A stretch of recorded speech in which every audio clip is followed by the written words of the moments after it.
Hi, and welcome to our economic calendar and chart update for today, September 29th. We'll start off by getting straight into Forex factoring the news.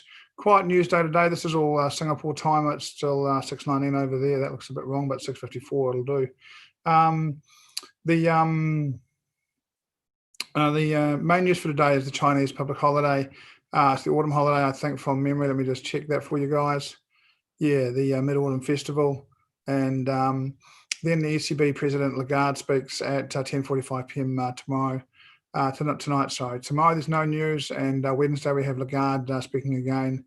Thursday is the start of the big bank holiday in China. Thursday, Friday, Monday, Tuesday for that. ISM manufacturing in the US, and the big one, non-farm employment change, which is coming on Friday. That'll be the one that the market will be watching for, pretty interested with plenty of interest. That's one that could make some final decisions around movement in the US dollar. For now, really a reasonably quiet news period. Lagarde hasn't made massive statements and moves on the euro, so I'm not expecting anything too large today. And really, I think it'll be Thursday and Friday before we start to see news really push the market in any particular direction. Let me grab up some charts for you guys. I'm on a different computer today, so because of that, I don't have Bitcoin on my chart. I'm on a ATW account as opposed to my personal account. So we will run through from Nasdaq. Nasdaq opening today looks to me like starting to set up a range here, a little bit of a box range forming here. And what I'll do is I'll be looking for. Sorry, guys. Talking and doing the stuff at the same time takes a second for average people, let me tell you. So that's the range that I suspect that we're in. We're going to be opening towards the top of it, and in all honesty, I expect us to move back into the range. A break through the top here would interest me, and perhaps we are going to head back up on the Nasdaq. That would end this little run of lower highs and lower lows. Now put in a double bottom, so some base here for a move up, but personally, I think it's more likely it will bounce back into the range and head back down. Need to give the Nasdaq a couple of hours to decide direction before we start to get into it. Different kind of look here for mine on the S&P.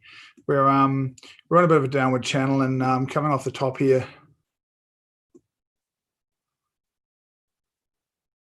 we're towards the top of that.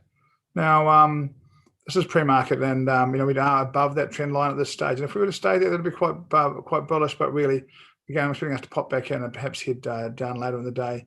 Do have some horizontal levels around where we are as well, so likely to have a bit of an impact on that. Oil sits, as we have been saying for a few days now, oil sits in between the levels of this gap, and continues to range pretty small in that area there. Not a lot going on at all, really. And we'll keep an eye on it, really, for a breakout of these levels before we get too seriously interested in trading it. Gold interests me a bit more this morning. Gold has tested this low, took out some stop losses here, and now just starting to look like perhaps it may be putting in a little bit of a base here. We've got Thursday, Friday going nowhere, and Friday and Monday just looking like it might try and build away from that. We'll watch with care. And in the meantime, have to say we've seen the break of the triangle here, a solid move down. Really, even at this stage, overall, I'm going to say I'm a little bit bearish, but I'd need to see a break of my level before I was interested in getting into gold on the short side. Euro US dollar, similar type thing really. We've seen the break of the range. We're seeing a little bit of buying now, but overall momentum is short. And below Friday's bar would be pretty interesting to get short. And above Friday's bar would suggest to me the shorts were wrong, and we're going to retest the level here, and there could be a bit of interest in coming back up to that. So Friday's bar has a little bit of interest to me, both top and bottom. Bottom does suggest to me that we're heading away. And if we got up above the high of Friday, that would suggest to me that maybe the market's wrong here, and we are looking for a retest to the bottom of the range.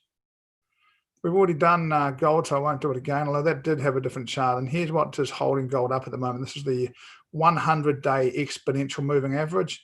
And we did see price bounce off it on Thursday, bounce off it on Friday. And as long as it stays above that level, I think we'll say maybe it's going to hold here. A break below this and a close below this on a 4-hour chart would be the end of that for mine. But right now, until we get that, I'm prepared to suggest maybe again, possibly heading into a range on gold. Dollar yen, the move up on dollar yen is pretty big, and we've seen it take out a horizontal level here. Further resistance on the way up here. There are a couple of other areas that it could have a look at on the way.